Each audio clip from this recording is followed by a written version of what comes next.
একটা কথা মনে রাখবেন, যেই ছাত্রগুলা ঈদের দিন ঢাকায় থাকে আপনি ভাববেন না তারা গরিবের সন্তান, সবাই কোটিপতির সন্তানও মাদ্রাসায় থাইকা ওই দিন ছাত্র ভাইদের জন্য তারা কাজ করে যাচ্ছে। এমন ছেলেরা কাজ করতেছে ঈদের দিন, যেই ছেলের বাবা 500 মণ ধান পায়, 600 মণ ধান পায়, আপনি খোঁজ দেন। যে ছেলের বাবার 50টা দোকান আছে, 20টা দোকান আছে, তো এই ছেলে কেন থাকে আপনি বুঝেন না? এই ছেলের তো কিছু দরকার নাই, এই ছেলে এই জন্য থাকে যে আমার এতিম ভাই আছে অনেক মাদ্রাসায়, তাদের জন্য তারাও কোরবানির দিন দেখবেন আনন্দে স্বেচ্ছায় তারা কাজ করতেছে। এই জন্য আপনি মাথায় এটা না নেওয়া যে পশুর চামড়ার সামনে যেই ছাত্রগুলো আসে সবাই মনে অনাথ গরিব, না, কোটিপতির সন্তানও আপনার কাছে এসে বলতেছে মাদ্রাসায় চামড়াটা দেন, এটা আপনি মাথায় রাখা। এই জন্য তাদেরকে ছোট করে দেখার কোনো সুযোগ নাই। আল্লাহ আমাদেরকে বোঝার তৌফিক দান করে। ওয়াকাফা ওয়া সালামুন আলা ইবাদিহিল্লাযীনা ইসতাফা, আম্মা বা'দু ফাআউযু বিল্লাহি মিনাশ শাইতানির রাজীম। বিসমিল্লাহির রহমানির রহিম। ومن يعظم شعائر الله فإنها من تقوى القلوب وقال رسول الله صلى الله عليه وسلم من وجد سعة ولم يضحي فلا يقربن مصلانا اللهم صل على محمد وعلى آل محمد كما صليت على إبراهيم وعلى آل إبراهيم إنك حميد مجيد اللهم بارك على محمد وعلى آل محمد كما باركت على إبراهيم وعلى آل إبراهيم إنك حميد مجيد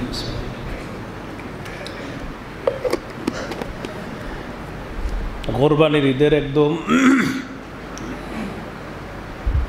আগের জুমায় আল্লাহ আমাদেরকে মসজিদে জুমার সালাত আদায় করার জন্য উপস্থিত হওয়ার তৌফিক দান করেছেন বলে আলহামদুলিল্লাহ। সামনে সোমবার দিন আমাদের দেশে ঈদুল আজহা উদযাপন হবে।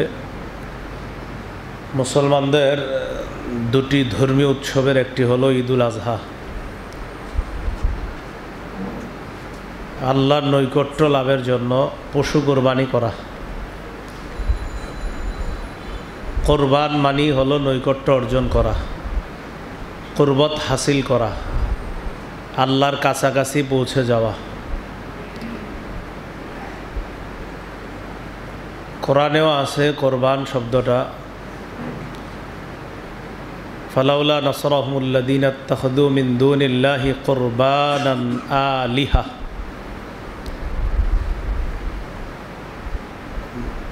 মুসলিম ছাড়া অন্যান্য ধর্ম অবলম্বী যারা, মুসলমানরা কোরবান বা নৈকট্য হাসিল করে আল্লাহর, আর অন্যান্য জাতি কোরবান নৈকট্য হাসিল করে গায়রুল্লাহর, নাউজুবিল্লাহ। তো এই জন্য কোরবানির একমাত্র উদ্দেশ্য হবে আল্লাহকে খুশি করা। আল্লাহ তাআলা পবিত্র কোরআনে বলেছেন লা ইয়ানালাল্লাহু লুহুমুহা, কোরবানির পশুর গোস্ত ওয়ালা দিমাউহা, রক্ত আল্লাহর কাছে যায় না। ওয়ালাকি ইয়ানালুহুত তাকওয়া মিনকুম, তাকওয়া আল্লাহর কাছে পৌঁছে। তাকওয়ার সম্পর্ক কলবের সাথে। রাসূলুল্লাহ সাল্লাল্লাহু আলাইহি সাল্লাম নিজের বুকের দিকে ইঙ্গিত করে বলেছেন আত-তাকওয়া হাহুনা, তাকওয়া হাহুনা, তাকওয়া হাহুনা। ইউশিরু ইলা সাদরিহি সালাসা মাররাত, 3 বার নিজের বুকের দিকে ইঙ্গিত করে বললেন এখানে তাকওয়া, এখানে তাকওয়া, এখানে তাকওয়া। তো কোরবানির বিষয়টা হলো তাকওয়া কার অন্তরে কি পরিমাণ বেশি, এটা আল্লাহ তাআলার কাছে বুঝবে। কোরবানির পশু অনেকে ক্রয় করেছেন, অনেকে ক্রয় করেননি। কোরবানির আগের জুমা গত 2 বছর আগে কিছু মাসালা আলোচনা হয়েছে আমাদের। এর আগেও আরও কিছু মাসালা আলোচনা হয়েছে। আজকেও আমরা এখনও যারা পশু ক্রয় করিনি, শুধুমাত্র স্মরণ করায় দেওয়ার জন্য আমরা কিছু মাসালা জেনে নিব। এর মধ্যে অনেকগুলো মাসালা আমার বিভিন্ন আলোচনায় আপনারা পেয়ে গেছেন, পেয়ে থাকবেন। আবার কিছু মাসালা হয়তো সেখানে বলা হয় নাই। রাসূলুল্লাহ সাল্লাল্লাহু আলাইহি সাল্লামের একটি হাদিস শুনি। নবীজি বলেছেন, মান ওয়াজাদা সাআতান ওয়া লাম ইউদহি, সামর্থ্য থাকার পরেও যদি কেউ কোরবানি না করে, ফালা ইয়াকরাবান্না মুসাল্লানা, সে যেন আমাদের ঈদগাহে না আসে। ধমক। এই জন্য যাদেরকে আল্লাহ সামর্থ্য দিয়েছেন তারা কোরবানি করা। প্রশ্ন, কোরবানি কার উপর ওয়াজিব? প্রাপ্তবয়স্ক সুস্থ মস্তিষ্ক সম্পন্ন বালেগ মুসলমানের উপর কোরবানি ওয়াজিব। প্রাপ্তবয়স্ক হতে হবে, সুস্থ মস্তিষ্ক হতে হবে, বালেগ হতে হবে, মুসলমান হতে হবে, তার উপর কোরবানি ওয়াজিব। কোরবানির নেসাব কি পরিমাণ? 10, 11, 12 জিলহজ সূর্যাস্ত পর্যন্ত যেই পরিমাণ অর্থ সম্পদ থাকলে জাকাত দিতে হয়, এই পরিমাণ অর্থ সম্পদ যদি 10, 11, 12 জিলহজ সূর্যাস্ত পর্যন্ত কারো কাছে থাকে, তার উপর কোরবানি ওয়াজিব। নেসাব 3 দিন, 10, 11, 12 জিলহজ সূর্যাস্ত পর্যন্ত নেসাব। জাকাতের ক্ষেত্রে 1 বছর ঘুরতে হবে, আর কোরবানির ক্ষেত্রে হলো মাত্র 10, 11, 12। প্রশ্ন, নেসাবের পরিমাণ কি? এটা তো আপনারা জাকাতের আলোচনায় শুনেছেন। 7.5 ভরি স্বর্ণ, 52.5 তোলা রূপা। 7.5 ভরি স্বর্ণ, 52.5 তোলা রূপার এই পরিমাণ অর্থ যার কাছে থাকবে। তো বর্তমান বাজারের অবস্থা আপনারা জানেন, স্বর্ণ এবং রূপা এগুলো বাড়ে আবার কমে। তো এখন বাজারে যা হবে 52.5 তোলা রূপার দাম, এই পরিমাণ অর্থ সম্পদ কারো কাছে যদি 10, 11, 12 জিলহজ সূর্যাস্তের আগ পর্যন্ত এই পরিমাণ অর্থ সম্পদ যদি কারো কাছে থাকে, তার উপরে কোরবানি ওয়াজিব হয়ে যাবে। প্রশ্ন, কোরবানি মোট কতদিন করা যায়? কোরবানি 3 দিন করবেন, 10, 11, 12 জিলহজ সূর্যাস্ত পর্যন্ত। 10 জিলহজ, 11 জিলহজ, 12 জিলহজ সূর্যাস্তের আগেই কোরবানি করতে হবে। প্রশ্ন, নাবালেগ শিশু কিশোর তদ্রূপ যে সুস্থ মস্তিষ্ক সম্পন্ন নয়, তারা যদি নেশাব পরিমাণ মালের মালিক থাকে, তাদের উপর কি কোরবানি ওয়াজিব হবে? না, কোরবানি ওয়াজিব হবে না। নাবালেগের টাকা আছে অনেক, তার আব্বা তার নামে ব্যাংকে রাখছে, কথার কথা জমায় রাখছে, কোরবানি ওয়াজিব হবে না। অসুস্থ মস্তিষ্ক যার, তো সন্তান তার মস্তিষ্ক ততটা সুস্থ না, তার জন্য বাবা মা টাকা জমায় রাখছে, এই পরিমাণ টাকা, যেই পরিমাণ টাকা থাকলে কোরবানি ওয়াজিব হয়, এত পরিমাণ টাকা আছে, কিন্তু তার উপরে কি হবে না? ওয়াজিব হবে না, কারণ মস্তিষ্ক অসুস্থ। তো এরকম আপনার অসুস্থ মস্তিষ্ক এবং নাবালেগ তাদের নেশাব পরিমাণ মালের মালিক হলেও কোরবানি হবে না। প্রশ্ন, নাবালেগের পক্ষ থেকে অভিভাবক যদি কোরবানি করে, তাহলে কি কোরবানি আদায় হবে? হবে, মুস্তাহাব হবে। কি হবে? মুস্তাহাব। এটা কোনো ওয়াজিব কোনো বিষয় না, সওয়াব হবে, মুস্তাহাব। নাবালেগের পক্ষ থেকে অভিভাবক যদি কোরবানি করে, মুস্তাহাব, এটা কোনো ওয়াজিব বিষয় না, হতে পারে, জায়েজ আছে। প্রশ্ন, যে ব্যক্তি কোরবানির দিনগুলোতে মুসাফির থাকবে, তার উপর কি কোরবানি ওয়াজিব? 48 মাইল অথবা 78 কিলোমিটার, 48 মাইল অথবা 78 কিলোমিটার, মাইল হিসাবে 48, কিলো হিসাবে 78, তাহলে 78 কিলোমিটার 48 মাইল দূরে যদি সফর করার নিয়ত করে কেউ 10, 11, 12 জিলহজ এই 3 দিন সূর্যাস্ত পর্যন্ত যদি তিনি মুসাফির থাকে, তার উপর কি কোরবানি ওয়াজিব হবে? উত্তর, না, তার উপরে কোরবানি ওয়াজিব হবে না। মুসাফিরের উপর কি হবে না? কোরবানি ওয়াজিব হবে না। তাহলে 48 মাইল অথবা 78 মাইল, 78 কিলো এই পরিমাণ দূরে কেউ যাওয়ার নিয়তে মুসাফির হয়েছে আপনার, এই মুসাফিরের উপর কোরবানি ওয়াজিব না, তার উপর কোরবানি ওয়াজিব না। দিলে ভালো কথা, কিন্তু কোরবানি ওয়াজিব না। দরিদ্র ব্যক্তির উপর কি কোরবানি ওয়াজিব? দরিদ্র ব্যক্তির উপর কোরবানি ওয়াজিব না, তবে সে যদি কোরবানির নিয়তে পশু ক্রয় করে, তার উপর কোরবানি ওয়াজিব। দরিদ্র ব্যক্তির উপর কোরবানি ওয়াজিব না। উনি আপনাদের কারোর সাথে শখে গাবতলি গিয়ে একটা পশু ক্রয় করছে কোরবানির নিয়তে, তাহলে কোরবানি ওয়াজিব। ইসলাম ওয়াজিব করে নাই, নিজেই ওয়াজিব করে নিছে নিজের উপর।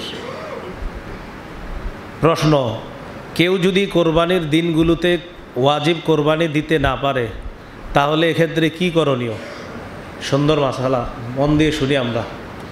কোরবানির দিনগুলোতে কেউ যদি কোরবানি দিতে না পারে, 10, 11, 12 জিলহজ একজনের উপর কোরবানি ওয়াজিব ছিল কিন্তু কোরবানি দেয়নি, এক্ষেত্রে এই কোরবানির দিন চলে যাওয়ার পর যখন তার বুঝ আসছে আমি কোরবানি দিলাম না, এটা ঠিক হয় নাই, আমার ওয়াজিব ছিল এরপরও দেই নেই, এক্ষেত্রে করণীয় হলো, যদি সে পশু ক্রয় করে না থাকে, 10, 11, 12 জিলহজ সূর্যাস্ত পর্যন্ত পশু ক্রয় করে নাই, তাহলে পশু ক্রয় করে নাই, কোরবানি ওয়াজিব ছিল কিন্তু কোরবানি দেয় নাই। খুব মন দিয়ে বুঝবেন, পশু ক্রয় করে নাই, ওয়াজিব ছিল কোরবানি কিন্তু কোরবানি দেয় নাই, এক্ষেত্রে তিনি আপনার কোরবানির উপযুক্ত একটা ছাগলের মূল্য সৎকা করে দিবে।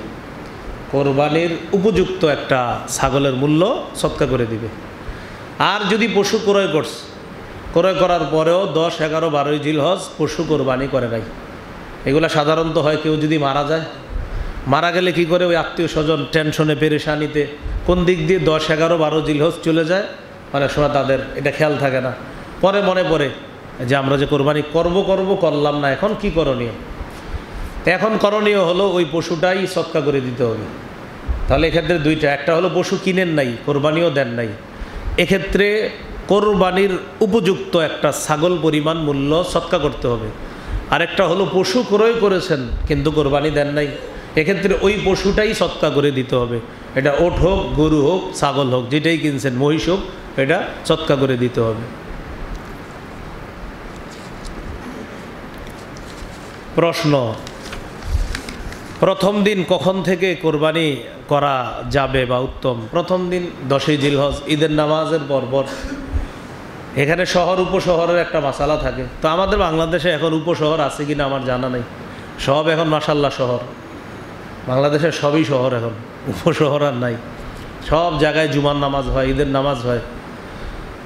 তো ঈদের নামাজের পর কোরবানি করবেন, তাড়াতাড়ি নামাজ পড়বেন, ঈদের নামাজের পর তাড়াতাড়ি কোরবানি করবেন, এটাই সুন্নাহ, এটাই উত্তম।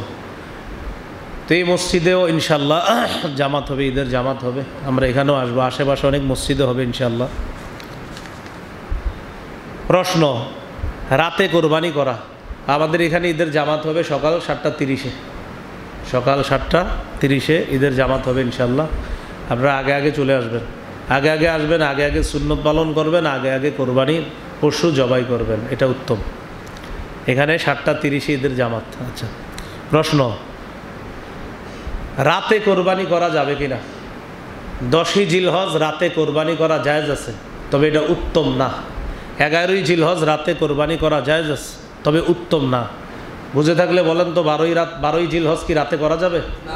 কারণ টাইম নেই, সূর্যাস্ত পর্যন্ত সময়, এরপরে তো আর সময় নেই, তো এই জন্য করা যাবে না। তো 10 জিলহজ কেউ যদি রাতে কোরবানি করে হয়ে যাবে, তবে কাজটা সুন্দর হয়নি। 11 জিলহজ রাতে যদি কেউ কোরবানি করে হয়ে যাবে, তবে কাজটি সুন্দর হয়নি। তাহলে কি বুঝলাম আমরা? আদায় হয়ে যাবে, তবে এটা না করা ভালো, দিনের বেলা করাই উত্তম। প্রশ্ন, কোরবানির দিনগুলোতে যদি কোরবানির পশু জবাই করতে না পারে, ওই যে বললাম কেউ মারা গেলে এই ঝামেলাগুলো হয়, 10, 11, 12 জিলহজ চলে গেছে, পশুও কিনছেন কিন্তু কোরবানি করেন নাই, তো এই ক্ষেত্রে তো নিয়ম ছিল, আগেই বলছি আপনার পশুটাই কি করে দিতে হবে? সৎকা করে দিতে হবে। এখন ঘটনা হলো আপনি মাসালা না জানার কারণে 13 জিলহজ জবাই করে ফেলছেন। একটা হলো জবাই করার আগেই সৎকা করে দিবেন, এখন আপনি মাসালা জানেন নাই, তো কি করছেন? 12 জিলহজ সূর্যাস্ত হওয়ার পরে, তো যাই হোক 13 জিলহজ বা 12 জিলহজ সূর্যাস্তের পরে গিয়ে আপনি, মানে টাইম অতিক্রম হওয়ার পরে গিয়ে আপনি পশু জবাই করে ফেলছেন। হঠাৎ এলাকার মুরব্বী বলছে, এই মিয়া তোমার তো এই পশু জবাই করছো কি নিয়তে? কয় কোরবানি। না, তোমার তো কোরবানি হয় নাই, কোরবানির তো আর সময় নেই। হয় নাই মানে আমি তো কিনছিলাম কোরবানি করার জন্য এই পশু। ইমাম সাহেবরে গিয়ে জিজ্ঞাসা করো, তোমার কোরবানি হয়নি। আসছি ইমাম সাহেবের কাছে, হুজুর আমি তো 10, 11, 12 জিলহজ পশু জবাই করতে পারি নাই, একটা ব্যস্ততার কারণে, একটা ঝামেলার কারণে। এখন আমি টাইম ওভার হওয়ার পরে পশু জবাই করেছি, কি করা? তো ইমাম সাহেব আপনাকে বলবে উচিত ছিল জবাইয়ের আগেই পশুটা সৎকা করে দেওয়া, যেহেতু জবাই করে ফেলেছেন এখন কি করা, ওই গোস্তগুলোই সৎকা করে দিবেন। গোস্তগুলো কি করে দিতে হবে? সৎকা করে দিতে হবে। তাহলে গোস্তগুলোই সৎকা করে। এখানে একটা জিনিস মনে রাখেন, মজার জিনিস, যেহেতু আপনি জবাই করে ফেলছেন, জবাই করার পরে এখন যে গোস্তগুলা আপনি জবাই করার পরে গোস্ত হইছে, এক্ষেত্রে আবার আপনার একটু গোস্তগুলা ওজন করতে হবে। ওজন করে দেখবেন এই গোস্তের বাজার মূল্য কত। গরু কিনছেন 1 লাখ টাকা দিয়ে, গোস্ত হয়েছে 90,000 টাকার, আরও 10,000 টাকা সৎকা করতে হবে। বুঝাইতে পারিনি। আবার কোরবানির সময় অতিক্রম হয়ে গেছে, এক্ষেত্রে পশু জবাই করে ফেলছেন, তো গোস্তগুলা সৎকা করবেন। কিন্তু আপনি গোস্ত ওজন করে দেখেন গোস্তের দাম আসে 90,000, পশুর দাম ছিল কত? 1 লাখ। তো আপনার তো নিয়ম ছিল পশুটাই সৎকা করা, ওই 1 লক্ষ টাকার পশুই সৎকা করে দিতে হতো, কিন্তু আপনি এখন জবাই করার পরে 90,000 টাকার গোস্ত হয়েছে, বাকি রইল 10,000 সৎকা করে দিবেন। যাই হোক, আল্লাহ আমাদেরকে বুঝার তৌফিক দান করেন। তো এই জন্য কিছু কিছু মাসালা এগুলো একটু মনে রাখবেন। দেখেন প্রতি বছর আর অনেক সময় হয়ে যায় এই পরিস্থিতিগুলো, 100-তে 1-2 জন এই বিপদে পড়ে অনেক সময়, তো হয়ে যায়। তো এইগুলো স্মরণে থাকলে আপনার খুব উপকার হয়।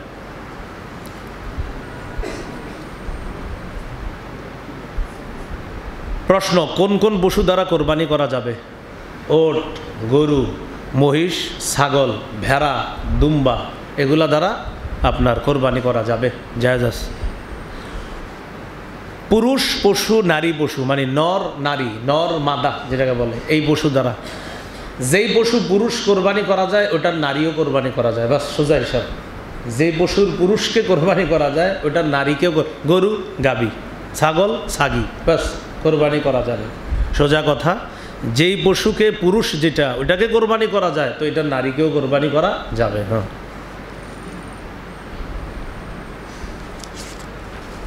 প্রশ্ন, পশুর বয়স সীমা? ওট কমপক্ষে 5 বছরের হবে, গরু কমপক্ষে 2 বছর, ছাগল কমপক্ষে 1 বছর, ভেড়া দুম্বা এগুলাও 1 বছর।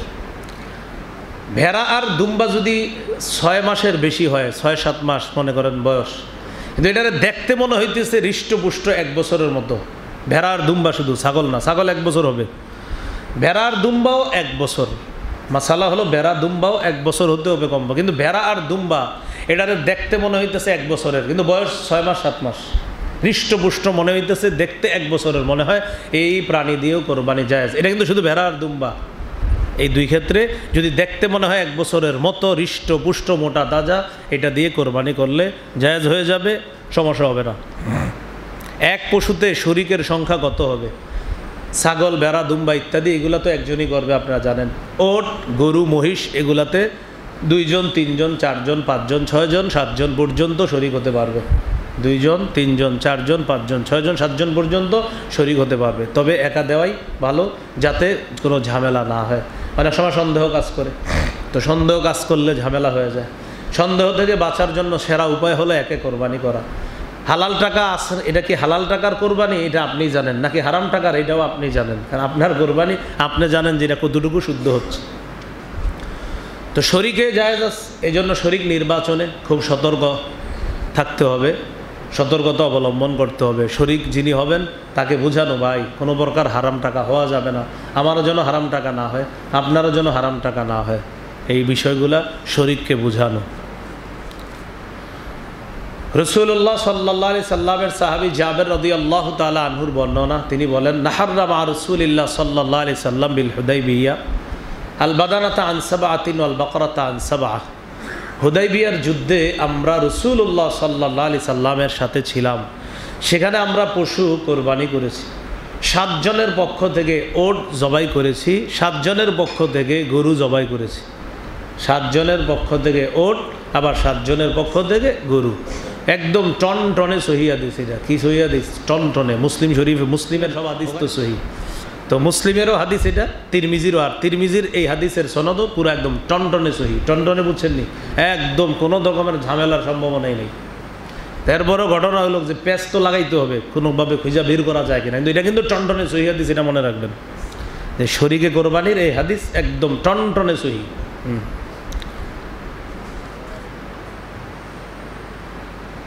শরীকে মিলে যদি কোরবানি করে অংশ বন্টন একদম সমান সমান বন্টন হবে, ওজন কোনো রকমের ঝামেলা যেন না হয়। মুরব্বীরা থাকবে, সবাই থাকবেন, 2-3 জন থাকবেন, থাকার পর ওজন হবে, ওজনে যেন একটু কম বেশ না হয়, খুব সতর্ক এক্ষেত্রে। হাড্ডি আপনার পাল্লায় 3টা গেলে ওনারটাও 3টা হবে, আপনার 3টা গোস্ত ভালো তারও 3টা হতো, একদম সমান সমান, কারো অংশে কম বেশি যেন না হয়, বিষয়গুলো মাথায় রাখা। এরপরও মহাব্বতের সাথে সেটা ভিন্ন কথা, কিন্তু নিয়ম হলো কোনো কারণে যেন কারো মনের মধ্যে কোনো ঝামেলা না ঢুকে। আমার কথা হলো কোরবানি কাকে খুশি করব, তো এইখানে যেন কোনো ঝামেলা না আসে। আল্লাহরে খুশি করব আমি, এখানে এমন প্রয়োজনে আমার অংশের একটু বেশি তাকে দিয়ে দিব মহব্বতের সাথে, কিন্তু এমন যেন না হয় যে আমার কারণে সে কষ্ট পাইতেছে আর আমার কোরবানি ঝামেলা হবে। এমন যেন সবার মানসিকতা এমন হওয়া উচিত যে আমার কারণে আমার শরীকের জন্য কোনো ঝামেলা না হয়, এই মানসিকতা থাকা দরকার।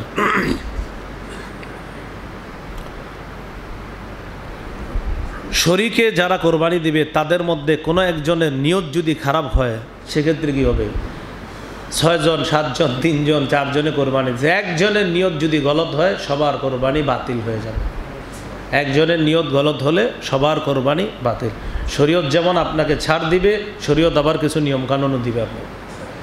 কারো নিয়ত যদি গলত হয়, কারণ এই পশু কয়টা, একদম নিয়ত সবার এক হতে হবে, পিওর খালেস হতে হবে। এই জন্য নিয়ত একজনের গলত হলে সবার নিয়ত আপনার কোরবানি বাতিল হয়ে যাবে।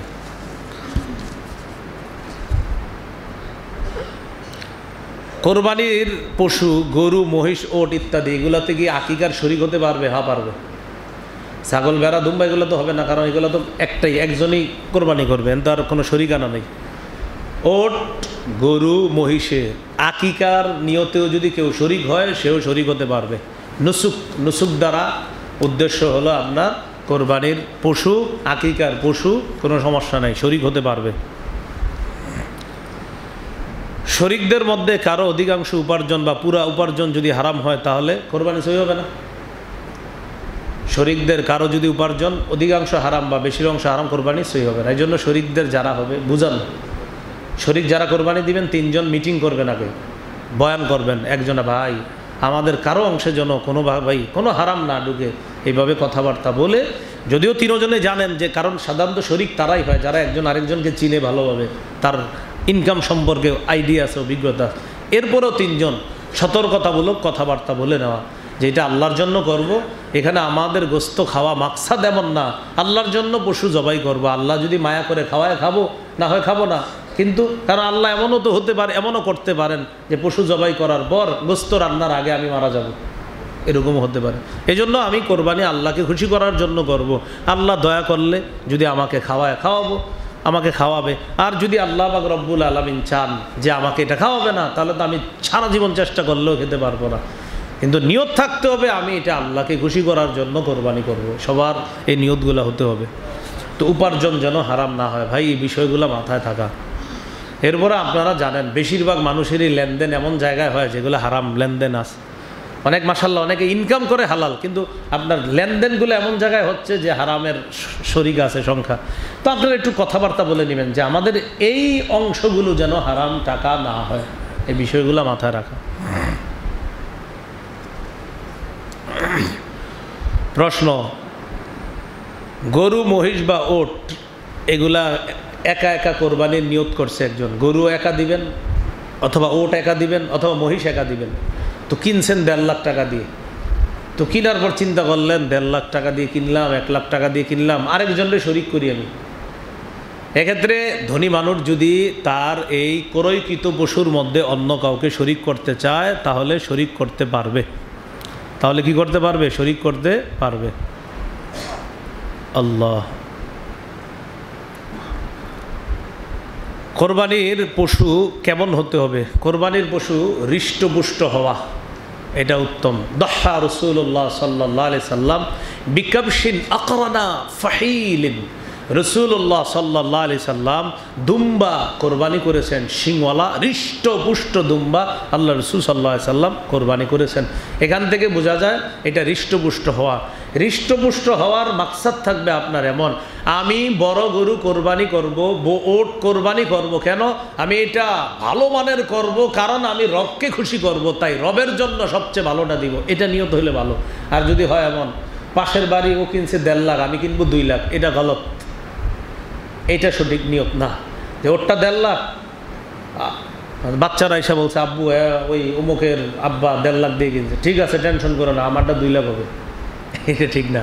হ্যাঁ, এটা যদি হয় অমুকে 1.5 লাখ টাকার ভালো পশু আল্লাহর জন্য কোরবানি করবে, আমিও ইনশাল্লাহ এরকম ভালো মানের একটা পশু আল্লাহর জন্য কোরবানি করবো, এইটা সুন্দর। যে আমিও এরকম ভালো মানের একটা পশু নিব, আমিও এরকম একটা পশু কোরবানি করব। অথবা এর চেয়ে আরও ভালো মানের পশু আমি আমার রবের জন্য কোরবানি, মানে রবের জন্য সবচেয়ে পিওর খাঁটি জিনিসটা কোরবানি করা, এটা আপনার মাকসাদ হইলে ঠিক আছে, এটা ভালো। আর যদি এমন হয় পাশের বাড়িরটা যেই দাম এর চেয়ে বেশি দাম হতে হবে আমারটা, বিষয়টা সুন্দর না। বিষয়টা আল্লাহকে খুশি করা, এটা মাকসাদ থাকতে হবে। প্রশ্ন, খোরা পশুর কোরবানি দিয়ে, খোরা পশু দিয়ে কি কোরবানি হবে? যেই পশু 3 পায়ে চলে, 1 পায়ে ভর করেও চলতে পারে না, পা 4টা, 3 পায়ে সুস্থ আছে, মানে 3 পা সুস্থ আছে, আর 1 পা ভর করেও চলতে পারে না। তো 1 পা যদি ভর না করতে পারে তাহলে তার চলতে পারবে না। 3 পা চলার মতো যোগ্য সুস্থ, কিন্তু 1 পা এমনও সুস্থ ভর করেও চলতে পারে না, কোরবানি হবে না। এই পশু দিয়ে কি হবে না? কোরবানি হবে না। হযরত আলী রাদিয়াল্লাহু তাআলা রাসূলুল্লাহ সাল্লাল্লাহু আলাইহি সাল্লামকে প্রশ্ন করেছিলেন, ফাল আরজা, হুজুর এমন পশু যেই পশু খোরা, এই পশু দিয়ে কি কোরবানি হবে? নবী বলছেন লা বাসা বিহি, কোনো সমস্যা নেই, কোরবানি হয়ে যাবে। বুঝছেন কথাটা? তো এই যে কোরবানি হয়ে যাবে নবী বলছেন, এটা কোন পশু? নবীজি বলেছেন এটা হলো ইদা বালাগাতিল মানসিকা, যেই পশু এমন যেই পশুটা কোরবানির স্থান পর্যন্ত খোরা হলেও হেঁটে হেঁটে যেতে পারে। ইদা বালাগাতিল মানসিকা, যেই পশু কোরবানির জবাইয়ের স্থান পর্যন্ত হেঁটে হেঁটে আস্তে আস্তে হলেও যেতে পারে, এই পশু দিয়ে কোরবানি হবে। কিন্তু 3 পা সুস্থ, 1 পা এমন সুস্থ খোরাভাবে হেঁটে হেঁটেও যেতে পারে না, এই পশু দিয়ে কোরবানি হবে না। তাহলে মোটামুটিও হাইটা যাইতে পারে, এটা দিয়ে কোরবানি হয়ে যাবে, কিন্তু মোটেই হাঁটতে পারে না, ভর করেও চলতে পারে না আস্তে আস্তে, এই পশু দিয়ে কোরবানি হবে না। প্রশ্ন, দাঁত নাই এমন পশু দিয়ে কোরবানি হবে? যে পশুর একটি দাঁতও নাই, অথবা এত বেশি দাঁত পড়ে গেছে যার কারণে ঘাস চিবিয়ে খেতে পারে না, এই পশু দিয়ে কোরবানি হবে না। যেই পশুর একটি দাঁতও নাই, অথবা এত পরিমাণ দাঁত পড়ে গেছে, যেই পরিমাণ দাঁত পড়ে যাওয়ার কারণে এই পশু আর ঘাস চাবায়া খেতে পারে না, এমন পশু দিয়ে কোরবানি হবে না। দাঁত চেক করে নেবেন যখন গাবতলী যাবেন, কোনো হাটে যাবেন, অনেকে আগামীকাল কিনবেন হয়তো বা আজকে কিনতে পারেন, দাঁত ভালোভাবে চেক করে নেবেন। এই জন্য অভিজ্ঞ কাউকে নিয়ে যাওয়া পশু কেনার জন্য, অভিজ্ঞ বলতে গত 12 বছর 10 বছর 8 বছর কোরবানি করে এদের অভিজ্ঞতা হয়ে গেছে। আর মুরব্বী হলে তো আরও ভালো, মুরব্বীরা তোর গরু দেখলেই বুঝে ফেলে এটার কি হালাত, সব বলে ফেলতে পারে মাশাআল্লাহ, অভিজ্ঞতার আলোকে। তো এই জন্য পশুটা ক্রয় করার আগে একটু চেক করে নেবেন, দাঁতে সমস্যা আছে কিনা, কানে সমস্যা আছে কিনা, লেজে সমস্যা আছে কিনা, শিঙে সমস্যা আছে কিনা, পায়ে সমস্যা আছে কিনা, এটা ভালোভাবে চেক করে নেওয়া। প্রশ্ন, যে পশুর শিং ভেঙে গেছে বা ফেটে গেছে এমন পশু দিয়ে কি কোরবানি হবে? আলী রাদিয়াল্লাহু তাআলা রাসূলুল্লাহ সাল্লাল্লাহু আলাইহি সাল্লামকে প্রশ্ন করেছেন, ফামাকসুরাতুল কারনি ইয়া রাসূলুল্লাহ, হুজুর কোনো পশুর যদি শিং ভাঙা থাকে এই পশু দিয়ে কি কোরবানি হবে? নবীজি সাল্লাল্লাহু আলাইহি সাল্লাম এখানেও বলেছেন লা বাসা বিহি, সমস্যা নাই, হয়ে যাবে। শিং ভাঙা অথবা ফেটে গেছে, কোনা কানিতে একটু ফেটে গেছে, এটা দ্বারা হয়ে যাবে। কিন্তু শিং যদি গোড়া থেকে উঠে যায় তাহলে কোরবানি হবে না। একদম গোড়া থেকে উঠে গেছে, মস্তিষ্ক মজ্জা টজ্জা সব দেখা যাইতেছে, কেমন জানি দেখা যায়, দেখবেন এগুলা দ্বারা কোরবানি হবে না। আর ওই যে পশুর শিং মোটামুটি মাঝখানে ভাঙছে অথবা একটু ফুটা টুটা হয়েছে, এটা দ্বারা হয়ে যাবে। কিন্তু যদি একেবারে গোড়া থেকে ভেঙে যায় এই পশু দিয়ে কোরবানি করবেন না।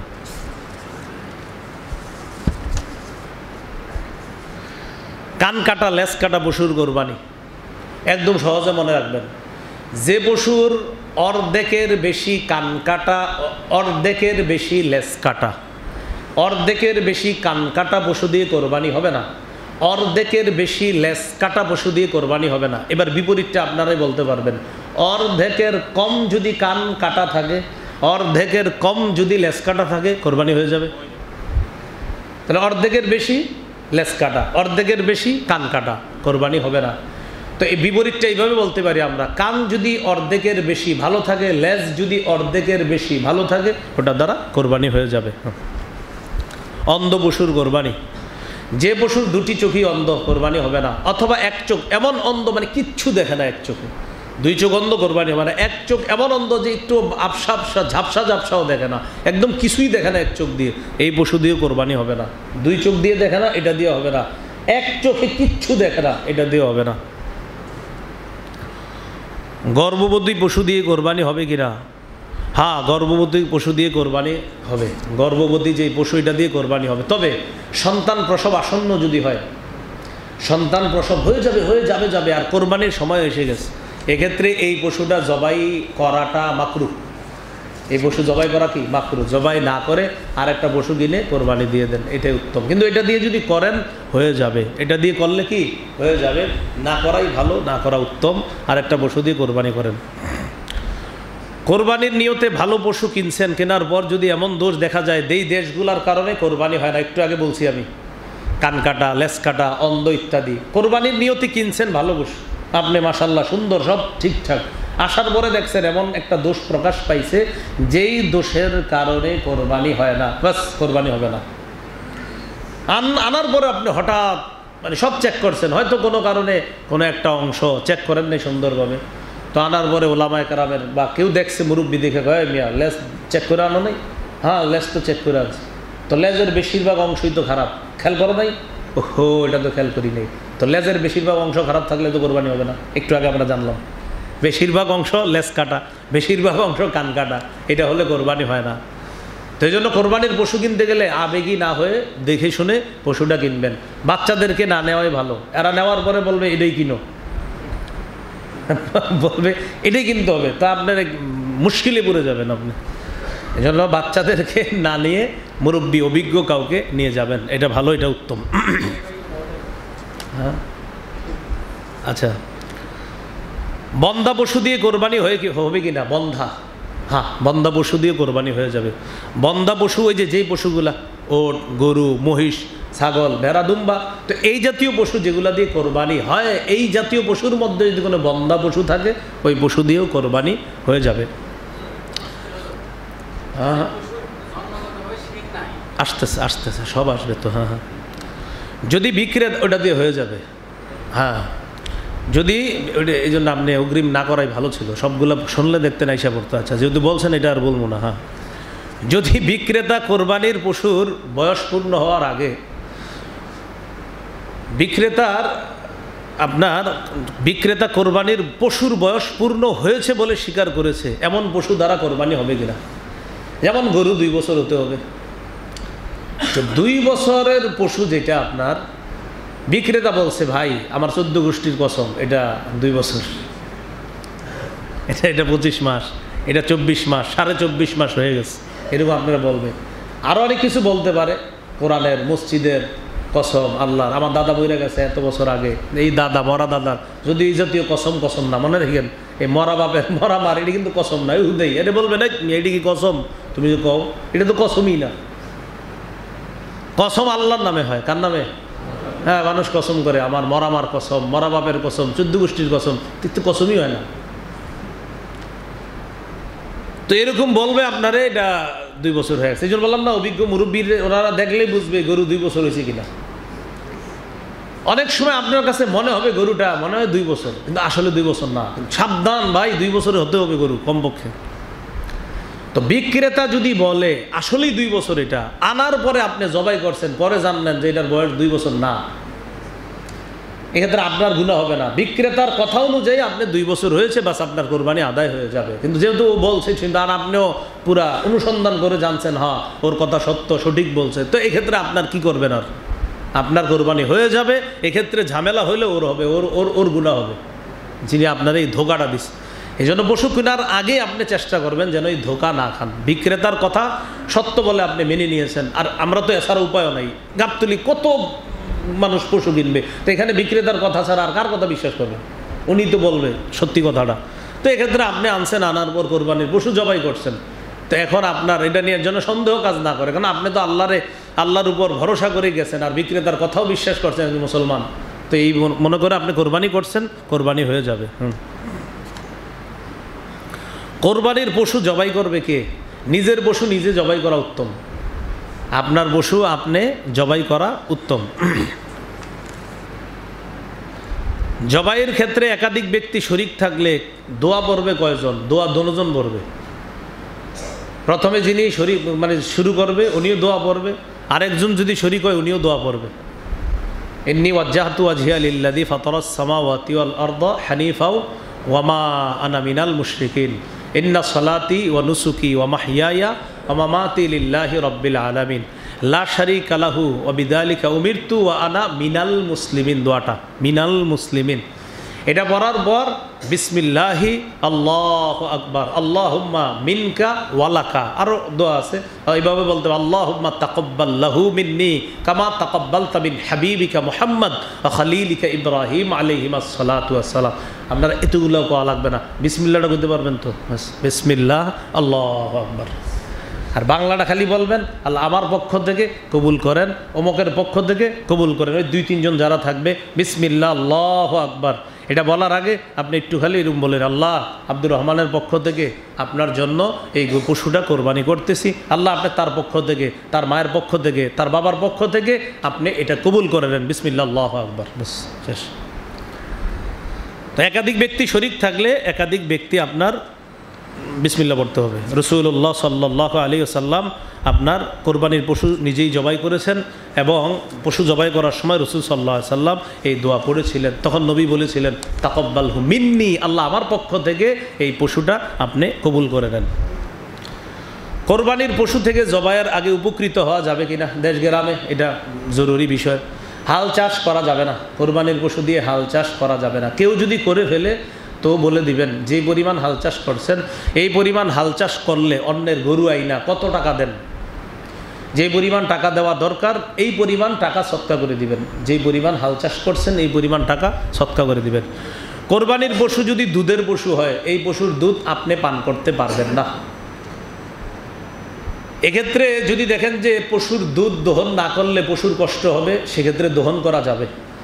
দুধ দহন না করলে ওলানে কষ্ট হবে, তো দহন করা যাবে, দহন করে দুধটা সৎকা করে দিতে হবে। আর যদি মনে করেন না দুধ দহন না করলে পশুর কষ্ট হবে না, তো দহন করবেন না। এরপরেও যদি আপনার মনে হয় দহন করা দরকার, প্রথমে ঠান্ডা পানি ছিটিয়ে দিবেন ওলানের মধ্যে, ঠান্ডা পানি ছিটিয়ে দিবেন, কষ্ট লাঘব হবে পশুর। এরপরেও যদি দেখেন পশুর কষ্ট লাঘব হচ্ছে না, তখন পশুর দুধটা দহন করে অন্য জায়গায় সৎকা করে দিবেন। আপনি কি করছেন, মনে করছেন কোরবানির পশু দুধ মাশাল্লাহ সোয়াবের নিয়তে 1 গ্লাস মেরে দিয়েছেন, মনে করছেন যে তো কোরবানির পশু, তো 1 গ্লাস দুধ খেয়ে ফেলছেন। ইমাম সাহেব জিজ্ঞাসা করছেন হুজুর আমি তো আধা কেজি দুধ পেয়েছিলাম, 1 গ্লাস আমি পান করছি। তো ইমাম সাহেব বলে দিবে 1 গ্লাস দুধের মূল্য যত হয় এত টাকা সৎকা করে দিতে হবে আপনার। এটা কেন পান করলেন আপনি ঠিক করেন নাই। হ্যাঁ ভাই বুঝে আসছে না কথাটা? একান্ত দুধ আসলে এটা সৎকা করে দিতে হবে। আর কথা হলো দুধ দহন না করা ভালো। যদি দেখেন যে না করে থাকা যায়, ঠান্ডা পানি ছিটানোর পরে দেখতেছেন যে না ওর কষ্ট কমে গেছে, তাহলে দুধ দহন না করা। এরপরেও যদি ওর কষ্ট দেখেন কমছে না, সেক্ষেত্রে দুধ দহন করার পর ওই দুধটা সৎকা করে দিতে হবে। যদি আপনি খেয়ে ফেলেন কিছু, ওই পরিমাণ টাকা সৎকা করে দিতে হবে। শরিকের মধ্যে কেউ যদি মারা যায়, সেক্ষেত্রে 3 জন শরিক, কথার কথা 50, 50, 50, 1.5 লক্ষ টাকা। 1.5 লক্ষ টাকা দিয়ে পশু কিনবেন আপনি বা কিনে ফেলেছেন, এর মধ্যে একজন শরিক মারা গেছে, তাহলে কয় হাজারের শরিক মারা গেছে? 50,000-এর। ওয়ারিশরা যদি বলে কোরবানি দিয়ে দেন পশু, তাহলে দিয়ে দিবেন, সমস্যা নাই। ওয়ারিশ এখন তো মালিক আর ওই যিনি মারা গেছে তিনি না, ওয়ারিশরা মালিক। ওয়ারিশরা যদি বলে সমস্যা নেই, আব্বা টাকাটা দিছিল কোরবানির জন্য, জি দিয়ে দেন, পশু কোরবানি করে ফেলেন, সমস্যা নেই। আর যদি ওয়ারিশরা বলে না 50,000 টাকার মালিক আমরা দিব না টাকা, তাহলে সেক্ষেত্রে আপনারা এই 50,000 ফিরিয়ে দিতে হবে ওয়ারিশকে। এক্ষেত্রে বুদ্ধি করে আরেক 50,000 ওয়ালা শরিক নিয়ে নেবেন, ওই 50,000 আইনা ওয়ারিশদেরকে দিয়ে দিবেন। আরেকজন 50,000 ওয়ালা শরিককে আপনারা চাইলে নিতে পারবেন। আর যদি বলেন নেবেন না, সেক্ষেত্রে আপনাদের ইচ্ছা, না নিলে টাকাটা তাদেরকে দিয়ে দিবেন। সেক্ষেত্রে আবার 75,000 করে 2 ভাগ হয়ে যাবে, 75,000 করে 2 ভাগ হয়ে যাবে। যদি চান আরেকজনকে নিতে, শরিকে নিতে পারবেন। আর যদি বলেন আরেকজনকে নেবেন না, তো আপনারা যেই 2 জন বেঁচে আছেন এই 2 জন 50,000 টাকাটা দিয়ে দিবেন, 25,000 করে।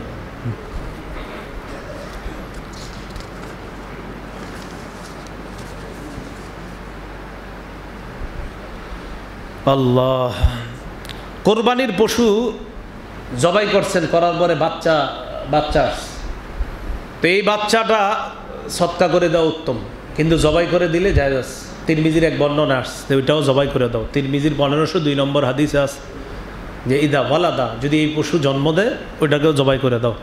তো এই ক্ষেত্রে উত্তম হলো এটাকে সৎকা করে দেওয়া উত্তম। সৎকা যদি না করেন তাহলে কোরবানির পশুর সাথে বাচ্চাটাকেও জবাই করে দিবেন, আর ওই গোস্তটা সৎকা করে দিবেন। হ্যাঁ, মৃত ব্যক্তির পক্ষ থেকে কোরবানি দেওয়া জায়েজ আছে কিনা? জায়েজ আছে। কোরবানির গোস্ত জমায়া রাখা জায়েজ আছে কিনা? জায়েজ আছে। নবী বলছেন কুলু ওয়াদ্দাখিরু, খাও, জমাও, জায়েজ আছে। এক হাদিসে আসছে 3 দিনের বেশি তোমরা জমায়ও না, কথা সত্য, এক হাদিসে আসছে। এটার দ্বারা মাকসাদ হলো যে এই গোস্ত এটা সবাই মিলেমিশে খেয়ে ফেলো, তুমি খাও, আত্মীয় স্বজনকে দাও, গরিবদেরকে দিয়ে দাও, শেষ করে ফেলো, এটা হলো মাকসাদ। আবার আরেক হাদিসে নবী বলছে কুলু, খাও, ওয়াদ্দাখিরু, জমিয়ে রাখো, সমস্যা নাই, জমায়া পরে যদি খাইতে চাও খেতে পারবা। তাহলে হাদিসের মূল মাকসাদ হলো যে এক হাদিসে নবী বলছে যেন না খাও, আর এক হাদিসে বলছে খাও। তো এই জন্য এইখানে হাদিসের মূল উদ্দেশ্য হবে 3 দিনের বেশিও জমায়া রাখা জায়েজ, খাওয়া জায়েজ, কোনো সমস্যা নাই। কোরবানির গোস্ত সমাজের মধ্যে দেওয়াটা কি ওয়াজিব? এটা দেশ গ্রামে আছে, ঢাকা শহর আছে কিনা জানি না। সমাজে এক অংশ দেওয়া, এটা দেশ গ্রামে বাধ্য করে, না দিলে বেটারে এলাকা থেকে বের করে দিবে, হুমকি দেয়, এই সমাজে আর রাখবো না। হ্যাঁ, এটা সঠিক না। প্রথম কথা, বাধ্য করা সঠিক না, এটা বাধ্য না। উনি না দিলে কিচ্ছু হবে না, উনি সমাজ থেকে বঞ্চিত হবে না, ওনারে সমাজ থেকে বাইর করা যাবে না, এটা প্রথম কথা। দ্বিতীয় কথা হলো মানবিক খাতিরে দেওয়া ভালো। সমাজে এক অংশ দিয়ে ওটা গরিবদেরকে বন্টন করে দিবে তারা, এটা মানবিক, এটা ভালো, মানে এটা আপনার মনের একটা ভালো কাজ। তবে এই কাজটা মহব্বতের সাথে হতে হবে, কিন্তু বাধ্য করা যাবে না। তুমি দিতে হবে, না দিলে সমাজ থেকে বয়কট, জুমার নামাজে আসবা না, ঈদের নামাজে আসবা না, আমাদের সমাজে তোমার থাকার কোনো অধিকার নাই, বেটা তো কোথায় যাবে এখন উনি। এটা আপনারা সঠিক কাজ করেন না। এলাকায় যারা এগুলা করে আত্মীয় স্বজনকে বলে দিবেন যে মহব্বতের সাথে বলো যে ভাই সমাজে একটা অংশ দিয়ে দেন, ওই অংশটা বন্টন করে দেওয়া হবে গরিবদের মাঝে, এটা দেন। এটা মহব্বতের সাথে বলা। আর যিনি দিবে উনি মহব্বতের সাথে দিতে হবে, বাধ্য করে ওনার থেকে নেওয়া সম্পূর্ণ নাজায়েজ, মনে রাখতে হবে। কোরবানির গোস্ত বন্টনের উত্তম নিয়ম কি? 1/3 অংশ গরিবকে দেওয়া উত্তম, 1/3 অংশ আত্মীয় স্বজনের মাঝে বন্টন করা উত্তম, আর 1/3 অংশ নিজে খাওয়া উত্তম। এটা উত্তম। কেউ যদি না দেয় তাকে আপনার কোনো ধরনের তিরস্কার করা যাবে না। তিনি যদি আত্মীয় স্বজনকে না দেয় তিরস্কার করা যাবে না, গরিবদেরকে যদি না দেয় তিরস্কার করা যাবে না। বাকি উত্তম গরিবদেরকে 1 ভাগ দেওয়া, আত্মীয় স্বজনকে 1 ভাগ দেওয়া, নিজে রাখা। এক্ষেত্রে পরামর্শ হলো আপনারা এরকম কৃপণতা না করে দিয়েন, গরিবদেরকেও দিয়েন, আত্মীয় স্বজনদেরকেও দিয়েন। এটা পরামর্শ। না দিলে তাকে আপনার কিছু বলা যাবে না, দেওয়া ভালো।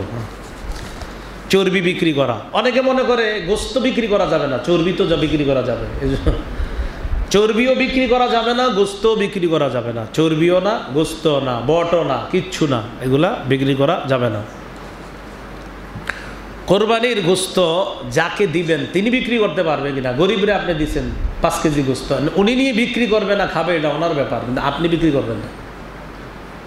যারে দিছেন উনি কি বিক্রি করবে গুলিস্তান নয়া বাজার নিয়ে নাকি করবে না, সেটা তো আপনি জানেন না, এটা উনি। আর মাশাআল্লাহ অনেক মালিকরা সেখানে অপেক্ষায় থাকে ওই গোস্ত কেনার জন্য, বিভিন্ন মালিকরা যারা আমাদেরকে খাওয়াবে কিছুদিন পরে এগুলা হোটেলে। এটা নাজায়েজের কিছু না, এইভাবেই বললাম কথাটা। তো যাই হোক, গরিব যাদেরকে দেওয়া হয় এরা যদি বিক্রি করে এটা জায়েজ। আর কিনে কারা, আপনারা এটা কোরবানির দিন ট্রাই করতে পারেন, বিভিন্ন জায়গায় দেখবেন এটা কারা কারা কিনতেছে। হ্যাঁ, জবাইকারী বা কসাই, কাজে সহযোগিতাকারী, তাদেরকে চামড়া, গোশত ইত্যাদির পশু কোনো কিছু পারিশ্রমিক হিসাবে দেওয়া যাবে কি না? না, দেওয়া যাবে না। পারিশ্রমিক হিসাবে চামড়া, গোশত, হাড়, চর্বি পারিশ্রমিক হিসাবে দেওয়া যাবে না। হাদিয়া হিসাবে খাওয়াইতে পারেন। আপনার বাসায় কাজ করছে, সারাদিন কসাই কাজ করতেছে, ঘরে গরুর গোস্ত রান্না করছেন, তো গোস্ত রান্নার অংশ নিয়ে বলতে পারেন ভাই নাও খাও, আমরাও খাইতেছি, তুমিও খাও। এটা এমনি আপনি মহব্বতের খাতিরে কোরবানির গোস্ত দিয়ে তারা মেহমানদারি করছেন, এটা মেহমানদারি, পারিশ্রমিক না। পারিশ্রমিক 2000 টাকায় চুক্তি হয়েছে, আপনার গোস্ত সে বানায় দেবে, 2000 টাকাই দিতে হবে, আবার 100 টাকা কমায় দিয়ে না গোস্ত খাওয়ানোর কারণে, এই জন্য পুরোটা দিতে হবে। হ্যাঁ, গোস্ত খাওয়াইছেন, এটা মহব্বত, এটা মেহমানদারি, এটা তিনি মেহমান, এটা কিন্তু মনে রাখবেন। হ্যাঁ,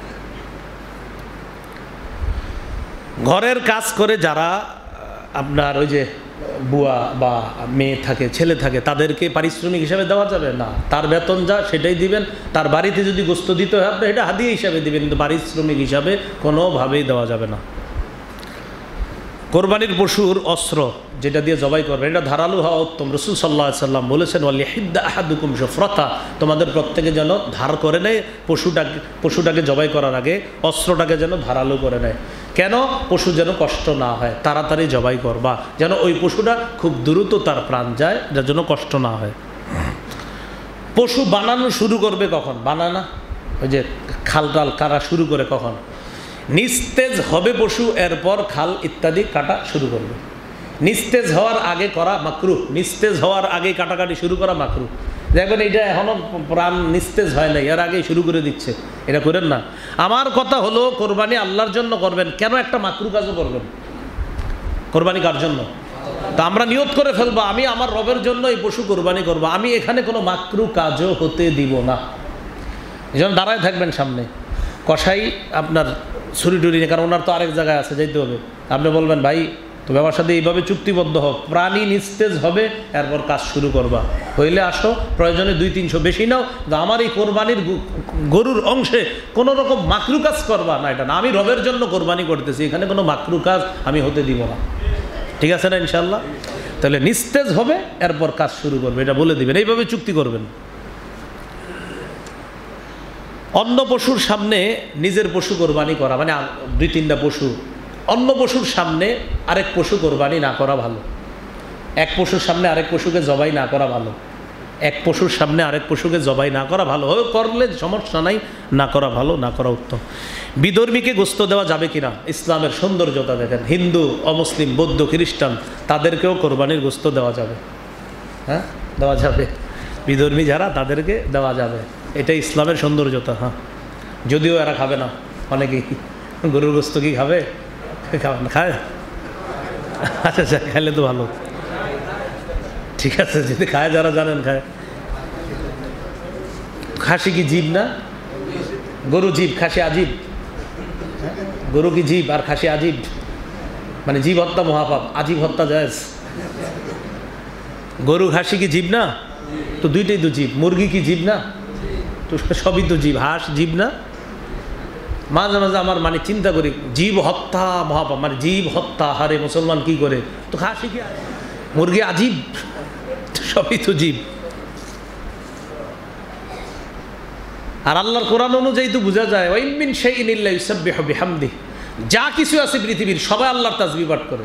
সুবহানাল্লাহ, সব আল্লাহর তাসবিহ পাঠ করে। ওয়ালাকিন লা তাফকাহুনা তাসবিহাহুম, তোমরা তাদের তাসবিহ বুঝো না। অন্যের ওয়াজিব কোরবানি যদি জবাই করতে হয় তার কাছ থেকে অনুমতি নিতে হবে। বড় ভাইয়ের উপর কোরবানি ওয়াজিব, ছোট ভাই নামাজের পর তাড়াতাড়ি গিয়ে পশু সহায় দিস, জবা করে ফেলছে। বড় ভাই নামাজ পড়ে আস্তে ধীরে দান সৎকার কইরা এরপরে কিরে তুই আমার অনুমতি ছাড়াই জবাই করে ফেললে, এই যে বললেন অনুমতি ছাড়া, ঝামেলা করে ফেলছেন কিন্তু এখানে। বড় ভাই আপনার যদি নিয়ত এমন থাকে যে আমি পশুটা কিনলাম, আমার উপর ওয়াজিব, ও আমার অনুমতি ছাড়াই করে ফেললো, একটু কষ্ট পাইছেন, এই কষ্টের উদ্দেশ্য যদি এমন হয় যে না আমার অনুমতি ছাড়া করছোস, কাজটা ঠিক হয় নাই, তাহলে কিন্তু কোরবানি আদায় হয়নি। এই জন্য ঈদের নামাজের আগেই পরামর্শ করে নেবেন, ভাইজান নামাজের বর্বর কি পশু সহাবো? যদি বলা হ্যাঁ নামাজের বর্বরই জবাই করে ফেলিস, ঠিক আছে। আর যদি দেখেন আপনার ভাই এসে বলবে কি রে আমি আসলাম না, কোরবানি দিয়ে ফেললি, আর এটার দ্বারা উদ্দেশ্য যদি এমন হয় যে তোরা করে ফেললি, আমি পছন্দ করি নাই বিষয়টা, আমার কিন্তু এটা ভালো হয় নাই, পছন্দ হয় নাই, তো আপনার নিয়ত যদি এমন হয় যে আপনি আসলে মন থেকে অনুমতি দেননি পশু জবাই করার জন্য, সেক্ষেত্রে এই পশুর কোরবানি আদায় হয়নি। এই জন্য যার কোরবানি তার অনুমতি লাগবে, অনুমতি নিয়ে নিন। হ্যাঁ, বস বা যারা থাকে ম্যাডাম, ওনাদের অনুমতি নিয়ে আসতে হবে, অনুমতি নিয়ে কোরবানি করবেন।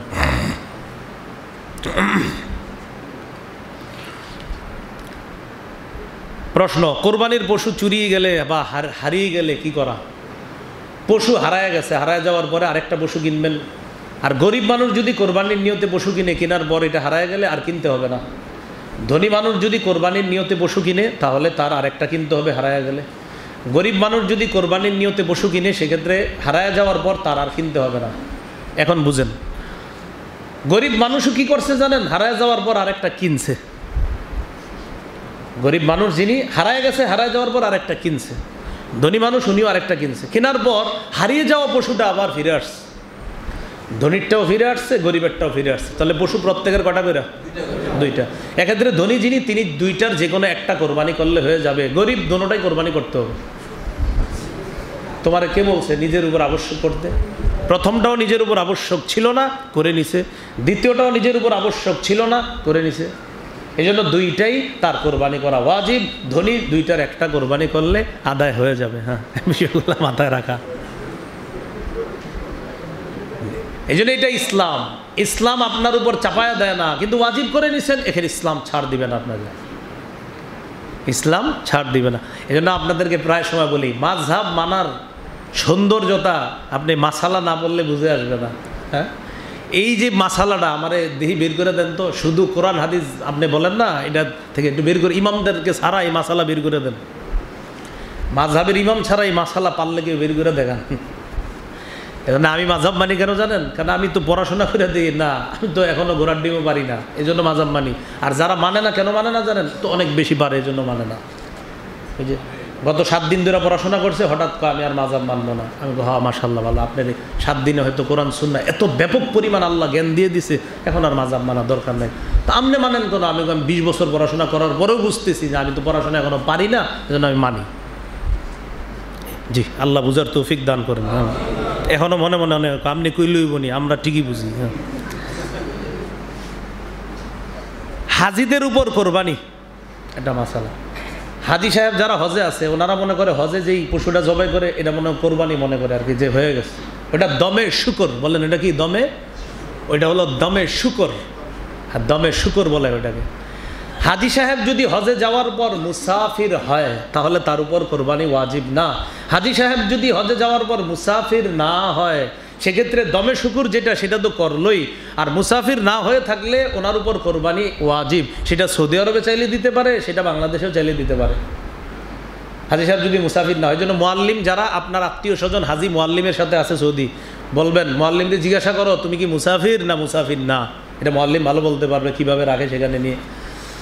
তো যদি মুসাফির না হয় হাজি সাহেব, তাহলে কিন্তু কোরবানি ওয়াজিব। আপনারা জানেন গত বছর আমি হজে গেছি, তো আমার সফরটা এমন পদ্ধতিতে হয়েছে যেই পদ্ধতিতে আমি মুসাফির ছিলাম না। গত বছর হজে যখন গেলাম এমন পদ্ধতিতে হয়েছে যে পদ্ধতিতে আমি কি ছিলাম না, মুসাফির। তো সেখানেও দমে শুকর, সেটাও জবাই করছি, একদম সামনে থাইগা সেটা জবাই হয়েছে। আবার বাংলাদেশে আমার পক্ষ থেকে একটা কোরবানি দিয়েছি, আলহামদুলিল্লাহ। তো এই জন্য আমি মুসাফির ছিলাম না, কোরবানি একটা ওয়াজিব কোরবানিও দিয়েছি। আবার সেখানে দমে শুকর, যেটা মুসাফিরের সংজ্ঞা, 15 দিনের কম। এই মাসালা হলো 15 দিনের কম অবস্থানে নিয়ত করা, আর 40 মাইল দূর অথবা আপনার ওই যে 78 কিলোমিটার দূরে 15 দিনের কম অবস্থান করার কি করা, নিয়ত করা। তো যাও হাজি সাহেব যারা সৌদি আরব যায়, যাওয়ার পর ওনারা মক্কায় কতদিন থাকবে, মদিনায় কতদিন থাকবে, দেখবেন মক্কায় অনেক সময় 21 দিন 22 দিন থাকে, অথবা মদিনায় প্রথমে গিয়েই আপনার 5 দিন 7 দিন থাকার পর এরপর আইসা মক্কায় 30 দিন থাকে, 25 দিন থাকে। এটা মুআল্লিম সাহেবরে জিজ্ঞাসা করে নিবে যে আমরা কি এখানে মুসাফির নাকি মুকিম। মুসাফির যদি হয় কোরবানি ওয়াজিব না, যদি মুকিম হয় আর যদি তার কোরবানি দেওয়ার মতো সামর্থ্য থাকে 10, 11, 12 জিলহজ, তো কোরবানি ওয়াজিব।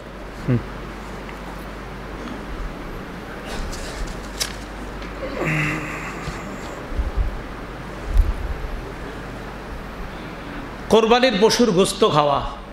10ই জিলহজ যারা কোরবানি দিবেন তারা সর্বপ্রথম পশুর গোস্ত দিয়ে খানা খাওয়া শুরু করবেন, উত্তম সুন্নত। বলেন এটা 10 তারিখেরই সুন্নত। কয় তারিখের? কেউ যদি 11 তারিখ কোরবানি দেন, 11ই জিলহজ, আপনি কিন্তু আবার শুরুতে এটা খাইবেন এমন না। শুরুতে আপনি ওই দিন মিষ্টি মুষ্টি যা পাওয়ার খান, সকালবেলা পরোটা রুটি টুটি খান, সমস্যা নেই। শুধুমাত্র 10 তারিখে যে কোরবানি দিবেন তার জন্য উত্তম হলো আপনি প্রথম কোরবানির গোস্ত খাবেন। এটা 10 তারিখের সুন্নাহ, এটা 11 তারিখের সুন্নাহ না। 11, 12 তারিখে যদি জবাই করেন যে আজকে প্রথম জবাই করে গোস্তটা প্রথম খামো না, এটা শুধু 10 তারিখে, 11, 12 তারিখে না।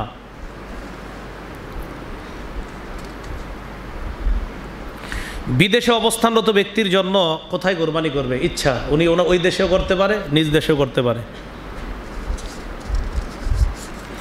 কোরবানির চামড়া বিক্রি করা, বিক্রি না করাই ভালো। বিক্রি করে ফেললে অর্থ সৎকা করে দিতে হবে, বিক্রি না করে মাদ্রাসায় দান করে দিবেন, মাদ্রাসায় দিয়ে দিন। বিশেষ করে আমার সাথে যারা মহব্বত রাখেন, আমি আপনাদেরকে পার্সোনালি বলছি, আপনারা এটা বিক্রি করেন না। এত সুন্দর একটা প্রাণী কিনছেন 1.5-2 লক্ষ টাকা দিয়ে, কেন আপনি এটা আবার এই চামড়াটা খালি বিক্রি করতে চান? বিক্রি করেন না, বিক্রি না করে এই মাদ্রাসায় দিয়ে দেন। এখানে পাশে আছে আমাদের গাজী ইয়াকুব ভাইয়ের মাদ্রাসা আছে, মাদ্রাসাতুল কোরআন, মার্কাজুল কোরআন, পাশে আছে জামিয়া ইসলামিয়া, পাশে আরও অনেক মাদ্রাসা আছে। যেখানে আপনার সুন্দর হয়, সুবিধা হয়, সেখানে আপনি পশুর চামড়াটা দিয়ে দেন। লালবাগের বিষয়টা আপনাদেরকে আমি বলি, লালবাগে মাশাআল্লাহ আপনাদের সাথে তো মহব্বত আমার বেশি হওয়া দরকার। এখানে জুমা, লালবাগে এত মহব্বত তাদের সাথে, আমার ছাত্ররা আসতে হয় না, এরা নিজে রিক্সা দিয়ে গিয়ে মাদ্রাসায় চামড়া দিয়ে আসে লালবাগে। তো এই মহব্বতটা দেখি এখানেও আপনারা, মার্কাজুল কোরআন আছে, একজনে বলবে না এসে আমারে সামনের জুমা পরের জুমা, হুজুর আমি কিন্তু কোরবানির পশু ছাত্রদেরকে আইনা তার হাতে দিছি, এমন না, ছাত্রদেরকে দিলেও হবে, সমস্যা নাই, যে আপনি বলবেন আমি মহব্বতে নিজে রিক্সায় উঠায়া নিজ দায়িত্বে নিয়ে চামড়াটা দিয়ে আসছি। এরকম দেখি কয়েকজনে কইতে পারেন। লালবাগে ম্যাক্সিমাম, গত বছর হজে ছিলাম, এখান থেকে জানাইছে মাদ্রাসায় কিন্তু দিয়ে আসছি চামড়া, ছাত্রদেরকে কষ্ট দিই না, ছাত্রদেরকে দেওয়া ঠিক আছে, সমস্যা নাই, কিন্তু ওরা এতটাই মহব্বতের দাবি রাখে, আপনার মহব্বত করে এরা নিজে নিয়ে চামড়াটা দিয়ে আসে। তা আপনাদেরকেও আমি আবদার জানাই, এটা কোনো জরুরি বিষয় না, আপনি সুন্দরভাবে, মানে আপনি যে মহব্বত করেন মাদ্রাসাকে, এটার একটা বহিঃপ্রকাশ ঘটাবেন, এটা আবদার জানাচ্ছি। এরপরেও সমস্যা নাই, ছাত্ররাই আসবে আপনাদের কাছে, তাদের কাছে আপনারা দিয়ে দিবেন। তো কথা হলো, না বিক্রি করে চামড়াটা দিয়ে দেন, বিক্রি করে ফেললে অবশ্যই ওটা আপনি ওখানে অর্থটা দিয়ে দিতে হবে, সৎকা করে দিতে হবে। রাতের বেলা কোরবানি করা, ওটা তো বলছিলাম, আমি আগেই বলছি, এই মাসালা হয়ে গেছে। আকিকা দেওয়া যাবে কিনা এটাও বলছি, আকিকা দেওয়া যাবে। কোরবানি পশু যিনি জবাই করবে, জবাইকারীকে পারিশ্রমিক দেওয়া, পারিশ্রমিক দিবেন, বেশি করে দিবেন পারিশ্রমিক, যে জবাই করে, হ্যাঁ বেশি করে দিবেন। আপনারা মনে মনে এটা আনবেন না যে হুজুর আপনিও কি জবাই করেন এই জন্য বলতেছে, আমি তো জবাই করি না, জানেন আমার জীবনে 2টা পশু জবাই করছি, না আমার জন্য বলছি না, এটা অধিকার, পারিশ্রমিক, এটা অধিকার, পারিশ্রমিক দিবেন। হাতের কষ্ট, যিনি জবাই করতেছে, হাতে জবাই করে না, কষ্ট আছে কিন্তু হাতে অনেক শক্তি খরচ হয়, তো যে জবাই করবে তাকে পারিশ্রমিক দিবেন। আর পারিশ্রমিকের নোটটা যেন বড় হয়, একদম এমন নোট দেন যে মানে পরে মাঝে মাঝে আমি জিজ্ঞাসা করি, যখন যাই ছাত্রদেরকে দেখলে মায়া লাগে। একটা কথা মনে রাখবেন, যেই ছাত্রগুলা ঈদের দিন ঢাকায় থাকে, আপনি ভাববেন না তারা গরিবের সন্তান, সবাই কোটিপতির সন্তানও মাদ্রাসায় থাইকা ওই দিন ছাত্র ভাইদের জন্য তারা কাজ করে যাচ্ছে। এমন ছেলেরা কাজ করতেছে ঈদের দিন, যেই ছেলের বাবা 500 মণ ধান পায়, 600 মণ ধান পায়, আপনি খোঁজ দেন, যে ছেলের বাবার 50টা দোকান আছে, 20টা দোকান আছে, তো এই ছেলে কেন থাকে আপনি বুঝেন না? এই ছেলের তো কিছু দরকার নাই, এই ছেলে এই জন্য থাকে যে আমার এতিম ভাই আছে অনেক মাদ্রাসায়, তাদের জন্য তারাও কোরবানির দিন দেখবেন আনন্দে স্বেচ্ছায় তারা কাজ করতেছে। সেই জন্য আপনি মাথায় এটা না নেওয়া যে পশুর চামড়ার সামনে যেই ছাত্রগুলো আসে সবাই মনে অনাথ গরিব, না, কোটিপতির সন্তানও আপনার কাছে এসে বলতেছে মাদ্রাসায় চামড়াটা দেন, এটা আপনি মাথায় রাখা। এই জন্য তাদেরকে ছোট করে দেখার কোনো সুযোগ নাই। আল্লাহ আমাদেরকে বোঝার তৌফিক দান করেন। ছাত্রদের সাথে কেউ দুর্ব্যবহার করবেন না ঈদের দিন, আল্লাহর রাস্তায় আপনাদের হাতে পায়ে ধরে বলছি, চামড়া দেন ভালো কথা, না দিলে কিন্তু তাদের সাথে দুর্ব্যবহার করেন না। অনেক সময় আপনাদের এলাকার হয়তো অনেকে ব্যবসা করে চামড়ার, তো এই জন্য আপনি ছাত্রদের সাথে দুর্ব্যবহারে যায় না, আল্লাহর রাস্তায় বলছি, ওদের বদদোয়া কোনোভাবেই মাথায় নিয়েন না, এই বদদোয়ার ভার সইতে পারবেন না, এই বদদোয়ার ভার আসলে সইতে পারবেন না। এই জন্য ওদের মনে চোট দিয়েন না। ঈদের দিন, কোরবানির দিন এই ছেলেগুলা মা বাবার চেহারা না দেখে আপনাদের এখানে মাদ্রাসার জন্য কাজ করতেছে, ওদের মনে আঘাত দিয়েন না, আল্লাহর রাস্তায় কথাগুলো মাথায় রাখা। আল্লাহ আমাদেরকে বোঝার তৌফিক দান করেন। তো বলছিলাম, জবাই করবে যে তারে পারিশ্রমিক একটু বাড়ায়া দিবেন, পারিশ্রমিক আপনারা এরকম ছোট ছোট নোট না বের করে একটু বড় নোট দেওয়ার চেষ্টা করবেন। আগেই তো বলা হলো পারিশ্রমিক হিসাবে গোস্ত না দেওয়া, বলা হলো না? হ্যাঁ, এটা তো বলাই হলো ভাই, এগুলো না দেওয়া, সবগুলা মাসালা এসে গেছে, মন দিয়ে শুনলে। আল্লাহ আমাদের